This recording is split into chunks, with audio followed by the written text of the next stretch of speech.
وعلیکم السلام ورحمۃ اللہ وبرکاتہ۔ سوال ہے کہ والد اپنی زندگی میں اپنے بیٹوں کو پراپرٹی میں سے تحفہ دے سکتے ہیں، اور دے سکتے ہیں تو پھر بعد میں پراپرٹی کیسے تقسیم ہوگی؟ جی، باپ اپنی زندگی کے اندر اپنے بیٹوں کو ہی نہیں بلکہ مکمل اولاد کو دے گا۔ اگر گفٹ دینا ہے، تحفہ دینا ہے اپنی زندگی کے اندر، تو وہ سبھی اولاد کو دینا ہے، وہ بچے ہیں یا بچیاں، اور سب کو برابر دینا ہے۔ اس میں مذکر و مؤنث کو کوئی فرق نہیں کیا جائے گا، کیونکہ یہ وراثت نہیں ہے، یہ ہبہ ہے، تحفہ ہے، گفٹ ہے۔ گفٹ دینے میں اولاد کے درمیان برابری کرنا ضروری ہے۔ مثلاً یوں سمجھ لیں، اگر باپ نے اپنی زندگی کے اندر اپنے بچوں کو 5 مرلے جگہ گفٹ کر دی ہے، تو اگر اس کی بچیاں بھی ہیں تو اپنی وہ بچیوں کو بھی 5 مرلے ہی دے گا۔ یا یوں سمجھ لیں نقدی ہے، باپ نے اپنی زندگی کے اندر 10 لاکھ اپنے بیٹوں کو دے دیا، 3 بیٹے ہیں، 3 بیٹوں کو اس نے 30 لاکھ دے دیا، اور اس کی بطور مثال 2 بچیاں بھی ہیں، تو ان بچیوں کو بھی 20 لاکھ دے گا۔ اب یہاں فرق نہیں کیا جائے گا، یعنی یہ وراثت نہیں ہے۔ انسان اپنی زندگی کے اندر اگر اپنی اولاد کے درمیان بٹوارا ڈالتا ہے، ان کو کچھ دیتا ہے، تو وہ ہیبے کی کیٹیگری کے اندر آئیں گے۔ پھر ہیبے کے اندر وہ سارے برابر ہوں گے، مذکر اور مؤنث۔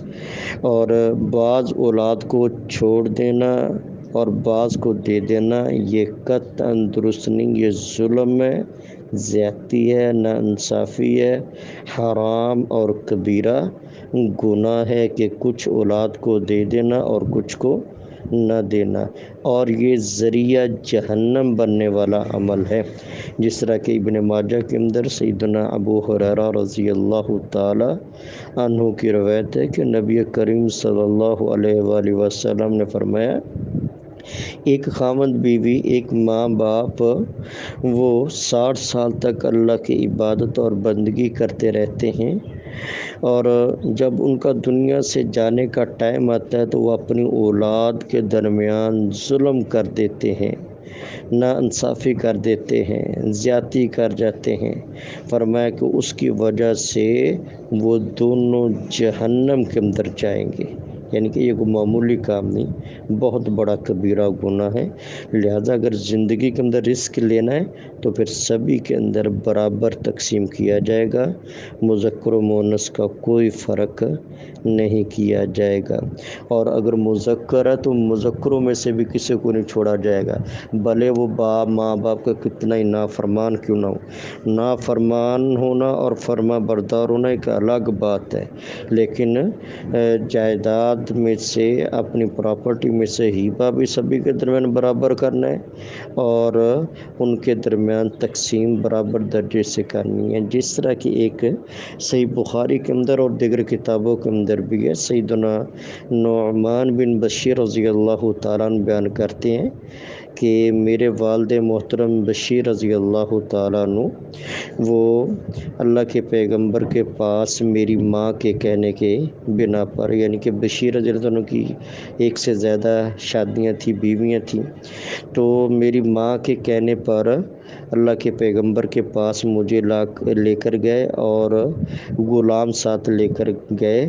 کہا، اللہ کے پیغمبر، میں نے اپنے اس نعمان بیٹے کو یہ غلام ہبہ کیا ہے، اور آپ کو گواہ بنانے آیا ہوں، آپ اس پر گواہ بن جائیے۔ تو اللہ کے پیغمبر نے پوچھا، کیا تو نے اپنی ساری اولاد کو، اپنے تمام بچوں کو ایک غلام گفٹ کیا، تحفہ دیے؟ انہوں نے کہا نہیں۔ تو اللہ کے پیغمبر نے فرمایا، میں ظلم پر، میں اس ناانصافی پر، اس زیادتی پر گواہ نہیں بن سکتا۔ پھر اللہ کے پیغمبر نے ان کو مسئلہ سمجھایا کہ بشیر بتاؤ کیا تم اس بات کو پسند کرتے ہیں کہ تیرے سارے بچے تیرے ساتھ حسن سلوک کریں؟ انہوں نے کہا کیوں نہیں اللہ کے پیغمبر؟ فرمایا پھر تو بھی ان کے ساتھ برابری کر۔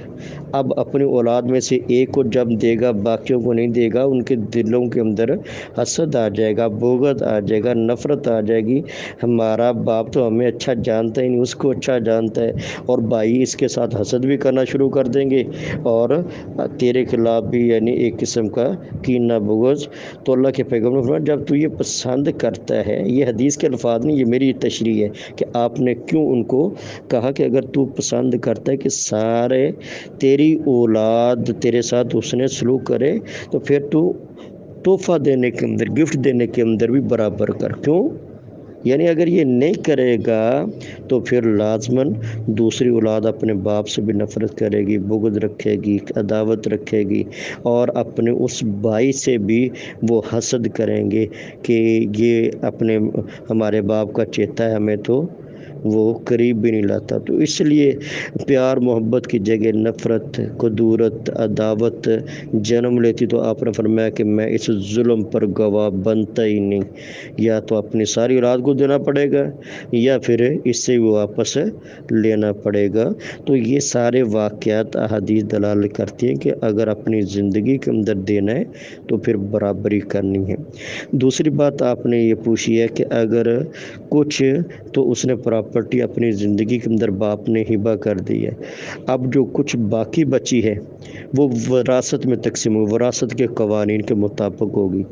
اگر آپ بہن بھائی ہیں تو پھر للذکر مثل حظ الانثیین، بچی کو آدھا ملے گا اور بچے کو پورا ملے گا، تو پھر وہ وراثت ہوگی، وہ ہبہ نہیں ہے۔ تو اگر باپ کی ڈیتھ ہو گئی ہے اور اس کی کچھ پراپرٹی پڑی ہے تو اب وہ شرعی اصولوں کے مطابق سورہ نساء کے اندر بیان کردہ وراثت کے قوانین کے مطابق وہ باقیہ حصے کو تقسیم کر لیں گے۔ جو ہبہ ہو گیا تو وہ ہو گیا، اب جو باقی بچا اس کو بطور وراثت تقسیم کر لیں گے۔ ھذا ما عندی واللہ اعلم بالصواب۔